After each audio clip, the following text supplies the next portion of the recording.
my friends are simps.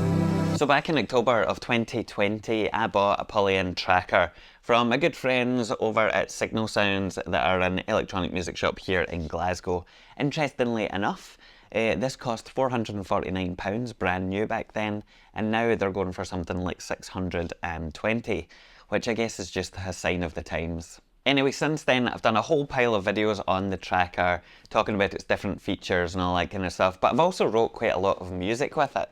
Recently I was going through my archive of finished songs so that I could upload the project files to Patreon, and if you aren't on there and that's the kind of thing you're interested in, then I've scheduled a post a week for the next 6 months or something with a tracker project that you can go and download and look at and remix and all that kind of stuff. But I realised as I was doing this that I had quite a lot of songs that would fit together fairly easily and naturally as an album, so I made the decision to do just that. I'm making this video largely as the kind of promotional thing to tell you to go and listen to it and hopefully buy it. It's available on Bandcamp and Spotify and a bunch of other places. The links are below. If you go through Bandcamp, I get the most cash, especially if it's Bandcamp Friday, so that would be nice.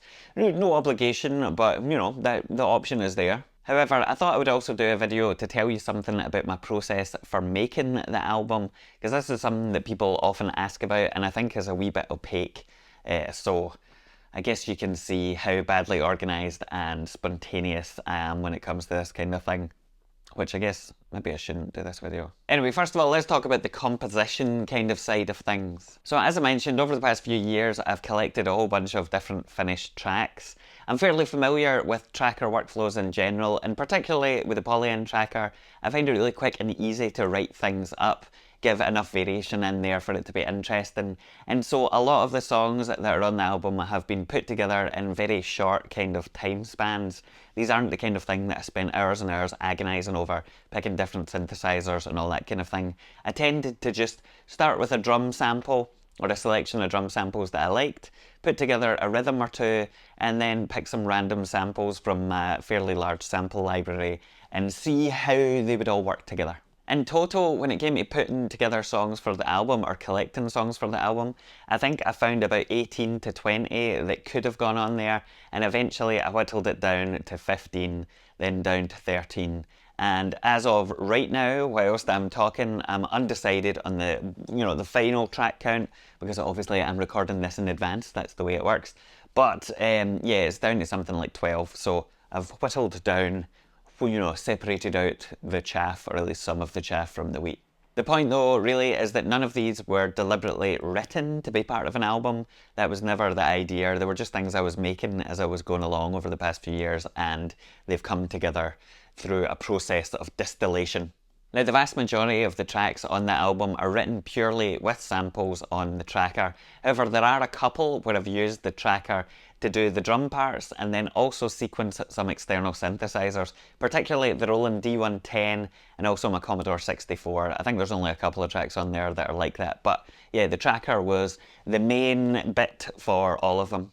In terms of how I arranged these tracks in general, the usual way I would approach things is to write different patterns. So I would get a pattern that I liked, whether that was a drum pattern with melodies on one track or whatever. I would then build out that pattern across the various pads of the tracker. I don't usually write a huge number of patterns. I tend to keep the kind of the core fairly straightforward with variations in there, and then I just arrange them using the built-in song mode on the tracker itself. When it came time to gather the individual tracks for the album and prepare them so that they could be presented in a cohesive way, I went through the individual project files and I exported each song as a stereo mixdown. Now, I realised that I wasn't able to get the songs to sound how I wanted to within the box doing it this way, and so I went back instead and exported the individual song stems so that I had each individual track and I could then mix and master it separately away from the tracker. Unfortunately, I did run into a few issues at this stage which made things take a bit longer than they should. The tracker seemed to get a bit overwhelmed when I was exporting multiple songs in a row, particularly if there was an empty row or column or whatever you want to call it on the end of the song file. I didn't really know what to do with that, And then when I finally did get them all exported okay, there were some glitches at the end of some of the tracks, as if the particular audio had re-triggered or something. Now, at the end of the day, this wasn't a big deal, and I actually kind of fitted a couple of the songs, but it was a bit annoying. To be fair though, I'm on an older firmware version. I'm still using 1.4 because that was the one that I found to be most stable of all of them. I haven't tried 1.5 or 1.6 yet. I'm looking forward to 1.7 to see if some of the other issues have been addressed. But either way, I got them all out and loaded them into my DAW. The DAW I'm using is Logic, and so I took the individual multi-track stem files for each project, loaded them into a new Logic project file, making sure that the BPM matched so that I could cut out sections if I felt they were going on a bit too long and I wouldn't have to time stretch or anything like that. From there, I added some processing to the individual tracks as well as mixing them. So I used a multipressor for the drums, for example, so that I could get the kick drum really coming through the mix. I did a bit of sidechaining with some of the textural bits so that the various rhythmical elements could cut through all of that. Basic EQing, and I also sprinkled in some additional effects, particularly a reverb, because on the tracker there's only a master reverb and a master delay that you send things to, and I wanted to kind of add a wee bit more juice there. But to be honest, I didn't do a huge amount. It was largely just in the kind of, sprinkling of the final touches. From there, I took the exported WAV files from each of the individual Logic sessions and I loaded them all into a new project in iZotope's Ozone 9 mastering software. Now, I'm not a fucking professional mastering engineer or anything like that. I've just been fucking about this stuff for some time, and so I took as a starting point the suggestions from the mastering assistant within Ozone 9, and then I built from there, adding in some wider stereo separation, EQing things to taste and all that kind of stuff. All of this, I have to tell you, was done basically on a single set of headphones, which is the Thai or T-Audio Ghost, which I've actually done a video on. They're, fairly budget open back headphones, and yes, I know that you're not meant to mix and master on a single pair of headphones or speakers or whatever it is. However, I don't have a perfectly audio tuned studio where I've got these big monitors that can give me perfect, flat referencing or anything like that, and so this is just the way I'm doing it.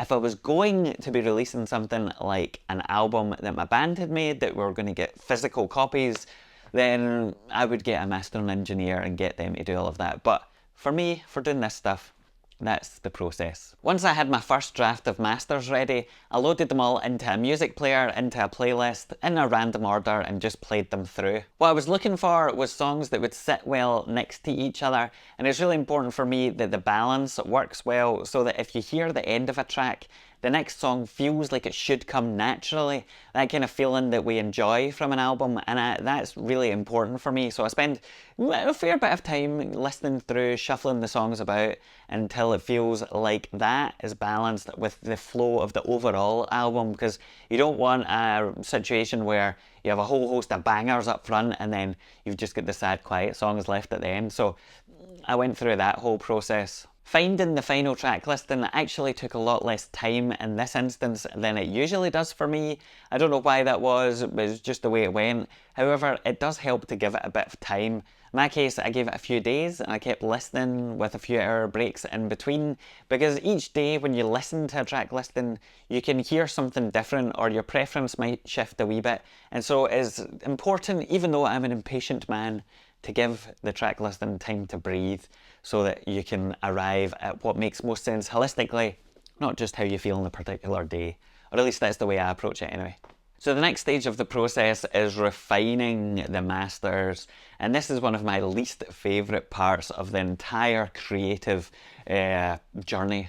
Essentially, this is the process of going through, listening to the songs over and over again, making individual elements louder or quieter, balancing them out against the other songs that are surrounding them, and honestly, this can drive you mad if you let it. With one track in particular, I had to go back to the actual mix and change the balance of the drums, because when it came in the mastering stage, I just couldn't get the snare to sit properly, and so it's this kind of tedious back and forth situation which I could really do without, frankly. At this point in the process, I do have to admit that I start to introduce different sets of headphones or speakers, only because I want to see if there's any obvious frequency differences. For example, if one of my headphones can't replicate the bass and then you go to play it on a bigger speaker system and realise, oh shit, there's actually loads of bass in here, then that's the kind of thing you want to catch. However, I honestly don't spend a huge amount of time A/Bing like that. So over the space of a couple of days, I whittled down and refined the masters so that they were ready for release. And part of this process included giving the tracks actual names, because up until this point I'd just been using working titles that I had gotten from the auto name feature within the tracker, so obviously that wasn't going to be any use. When it comes to the process of coming up with names for tracks, particularly electronic music, I know that this is something that a lot of people struggle with, because if you don't have any words in your song, and you're not somebody that necessarily expresses yourself through words in the same way that you would with something like music, then it can take quite a while to think of things that actually sit and sound correct. Now, the way I approach this is that over the years I've collected a book and also now a digital notebook somewhere that's just got piles and piles of different phrases, words, and expressions, particularly that me and my bandmates have come up with. Things that we found funny, clever wee idioms or whatever, and we just chuck them all in there. And whenever we need a song title or inspiration, we dip into them. And so that's what I did. I looked through our big list of names and things, and so that's what I did here. It's worth saying that I do actually want the song titles to match the actual tracks in some way, and so I spend a bit of time trying to find the right combination of words that will go along with whatever emotion or feeling or imagery is conjured up by a particular track, and I think it's worth spending a wee bit of time to make sure you get it right, at least within how you feel about it, because otherwise a random association just doesn't have that same kind of, it doesn't feel right. The next stage in the process was for me to decide upon album artwork, and in this particular case I've opted to go with an AI generated image, something that I created a few months ago. Now, similar to the way that I like to collect words and phrases that I can dip into at any point to give me inspiration for songwriting or song titles, I also do the same kind of thing with image generation. So I play about with Midjourney, throw in different prompts in there, save the interesting ones in a big folder, and then I'll look through them and try and get some kind of, divine something or other. I ended up picking this particular image because I thought it went fairly well with the feel and the vibe of the album as a whole. Now, I know that there's a whole load of controversy around the use of AI in the arts, and I'm not really interested in getting into any of that in any great detail in this video, but what I would say is that I view it as a kind of tool, a really useful utility for musicians that want to generate interesting images, particularly for DIY releases where there's literally zero budget and, probably a massive financial loss if we're being realistic about it. In the past, I've often commissioned artists to do artwork, particularly for my band. We used to get custom drawings and custom artwork from folks for our individual single releases and albums and all that kind of thing, and that's something that I continue to do. However, that is not always going to be financially viable or the option that I want to take. I view this kind of like the mastering situation, where I am DIYing every stage of this process, from the creation of the music to the mixing to the mastering by using Isotopes Ozone 9, down to the album artwork itself, and that's just the kind of release it is. And I think it's important that we don't vilify people for using these kinds of tools on the basis of a creative choice, because that would not be good. The simple fact of the matter is that nobody is going to listen to this album, and so it isn't possible for me to spend hundreds and maybe thousands of pounds on mixing engineers, mastering engineers, and also getting custom bespoke artwork. I mean, why am I even justifying this? It's not an issue. We come now to distribution and how you get your various songs and everything out into the world, because if I upload the album to YouTube, it gets very few views. I've tried doing that in the past where I've uploaded the full thing for anyone to listen to, and it doesn't do particularly well. People want to listen on Spotify, they want to be able to buy it on Bandcamp and things like that, and for this kind of distribution, at least for the streaming services, I've been using DistroKid. I am not affiliated with them. I've got no kind of link where I'll get any money if you sign up or anything like that. They weren't interested in having me in their roster, I guess. And if they were, it's too fucking late. Although, I would sell out if they gave me lots of money. Anyway, the point is, I'm using DistroKid because I've tried a lot of other services including ones that are free, and to be honest, they've not been particularly great. DistroKid has been the best that I've found in terms of the speed that your stuff gets up there, the ease of use of their platform, and actually also their customer support when you've had problems. So that's why I've chosen to pay the money for DistroKid every year. If you're releasing music every year or regularly, then it's actually not that expensive anyway. So that's why I'm using them. The other place that I have shared the album and which I would prefer you to go and download it from, because I get the most money if you do, is via my own independent labels Bandcamp page, Cow Tongue Taco Records. There's a whole bunch of stuff on there, loads of music I've done and some other artists. It's down below or up there, I don't fucking know, I'm not that good at YouTube, but that's where to go and find it. And that's it. That's all of the practical steps of the process. Once I decided that I wanted to pull these tracks together, it actually only took me a few days to do so. This is partly because I'm a bit of an obsessive, hyper-fixed person and couldn't get the idea out of my head once I'd started, but also because a lot of the tracks were already, fairly ready to go. I just needed to go through the mixing and mastering process, and also because I didn't want to spend a huge, inordinate amount of time listening to them, tweaking them, because you can easily just get lost in that forever. And as I said earlier, that's not the part of the creative process that I have any enjoyment or fulfillment for. I want to be writing music and getting out of there as quick as possible, not fucking about with, ozone. If you're signed up to my Patreon, you can go and get the album now for free. It's included as part of the subscription, along with everything else I make. All of my past music is on there. All of the stems and things should be on there, or they will be at some point, and all of the project files. So if you want to do that instead of buying the album, then you could do that, or you could just go buy the album from Bandcamp, or just listen to it on Spotify. I don't really give a fuck. Just do what you want. Hopefully that was interesting or informative in some ways. I get a lot of questions about putting out albums, which is weird because I honestly don't really know what the fuck I'm doing. It should be clear from this process. And I think that there's this idea or mystique around releasing an album when there doesn't really need to be. I think people get quite, uptight about it because it is, it is a big deal, but it's not a big deal, if you know what I mean.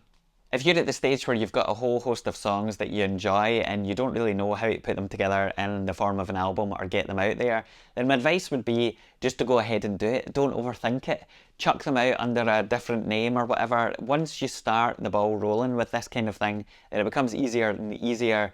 You don't need to do all of the, professional level stuff just to share your music, because clearly I am not fucking doing that. So,